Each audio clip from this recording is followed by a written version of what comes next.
Okay, so let's take a look at how you can connect SQL Developer with your Oracle Cloud Autonomous Database. So go to SQL Developer homepage. Make sure to download the portable setup for SQL Developer. It will have files like this, out of which you can click on SQL Developer. It will start loading. It will take its own time, so we will move to our Oracle Cloud account, and in dashboard you will see something like this. I will go to Oracle database from the menu, then click on autonomous database. Right now here we will have to wait for it to load the available free databases. Right, you can also create your own new autonomous database if you want.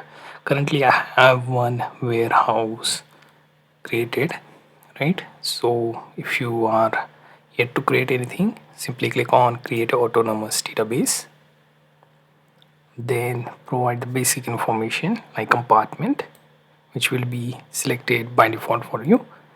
Then you have display name, right? As you can see, it is auto generated for you.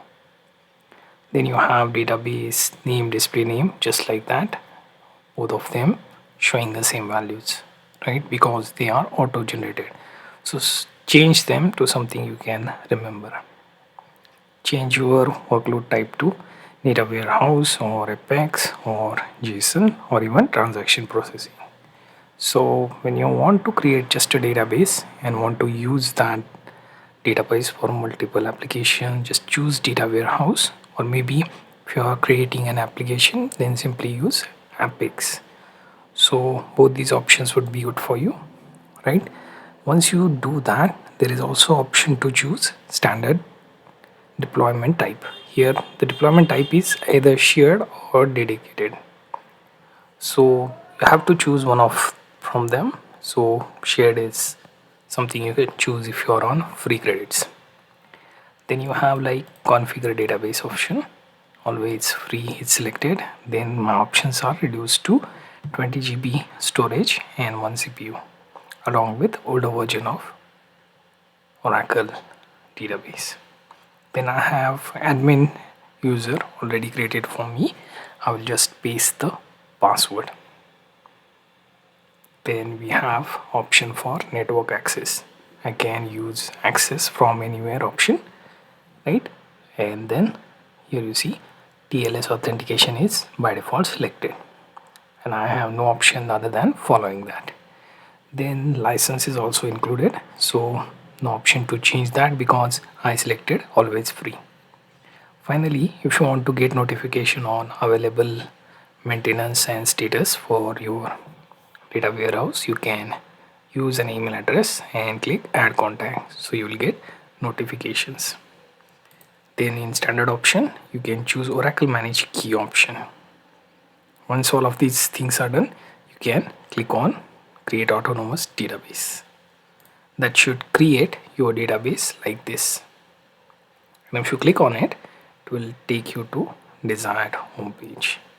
During the creation it will show you provisioning, and once available it will show you available status.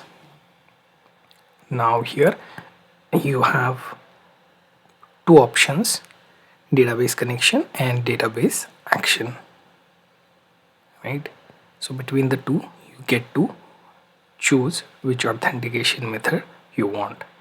If you go with database action, it will open in a new page.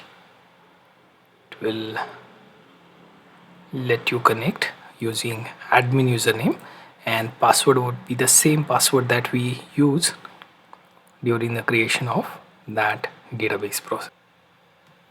Now if I go here and type in admin, added the password, click sign in, it will take me to Oracle actions. So Oracle database action should look something like this. Now here I can go to menu, then administration, and choose download client credentials. Right now it will download a client credentials wallet zip file which requires the same password that we used for connecting to database action, which is the same password as our data warehouse, right? Simply click download and it will download the zip file. So you can either use this as a connection option, or you go back here, then you choose your database connection. Now here it will specifically tell you that if your connection is JDBC based thin client or Python connection or ODP.NET or Oracle call interface driver. If your connection makes use of these, then you can use the wallet method. Now your Oracle SQL Developer is on JDBC thin client option, right? So what we're going to do is we are going to use this particular method. Now for this, you can see you have download credit client credentials option, where you have to choose between instance and regional client, right? So instance you use because you want to connect to a single database from single applications. Let's say you have like 5 different applications within same data warehouse, then you use regional wallet. So in this case we will go with instance. We download this, right? And that zip file we have to store in a safe place. Next thing is TLS authentication. When you choose the instance option, it will by default lock you with mutual TLS, right? And there you get to choose between the three. Connection string gets also selected for you, right? You can also copy this by coming to this place and then pasting it wherever required. Now we will close this, and what we will do is go to SQL Developer. Right now here we have option to connect to Oracle connections. You can create new connection, and here you see, let's name this. Let's go here and name this our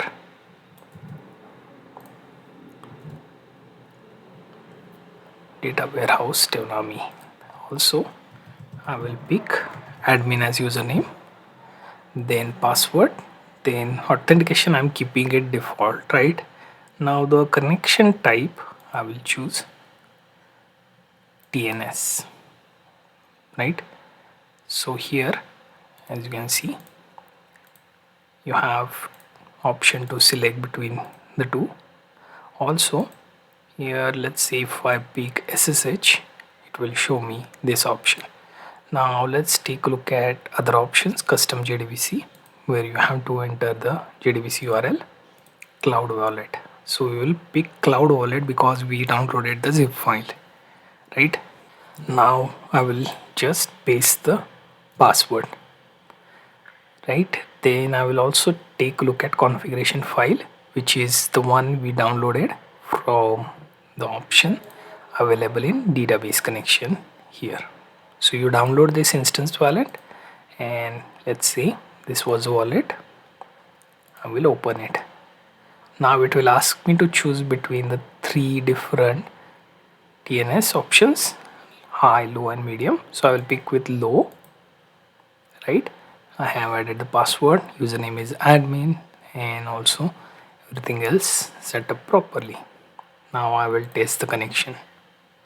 If it says success in the left hand side, that means we managed to connect SQL Developer to our Oracle Autonomous Database Warehouse.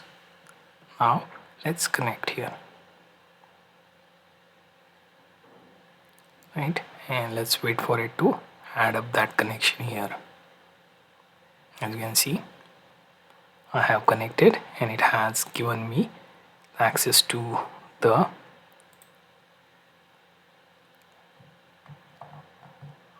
warehouse tables. Here you can see nothing here so far, so I will have to go and create from here, right? So I will right click on it and create new table and so on.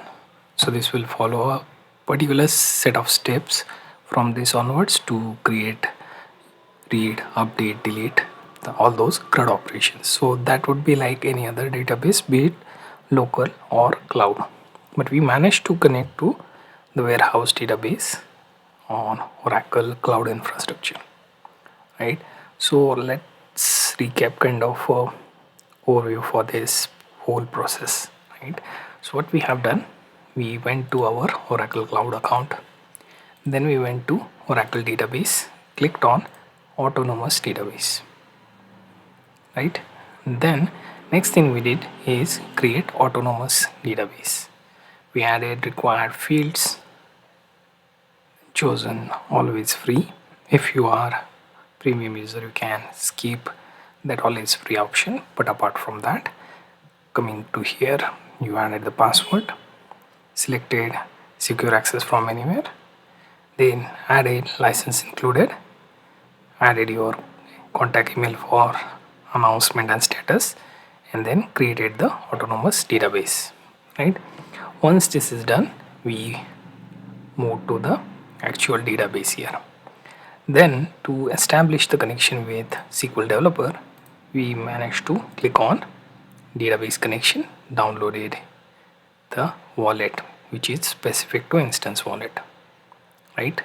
Mutual TLS is already selected for us. Then you have like DevNami high, low and medium type of.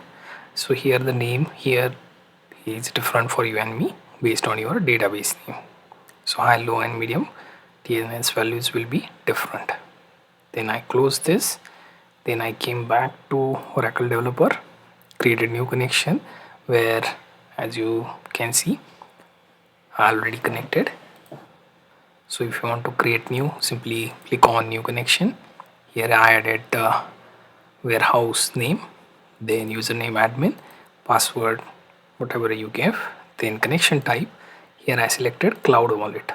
Then in configuration file, I added that particular instance wallet zip file, right? And in service, I selected between the low option. Then I tested and connected, which resulted in connection to this particular connection, right? So this was pretty much the flow here, connecting from Oracle Cloud Infrastructure to SQL Developer.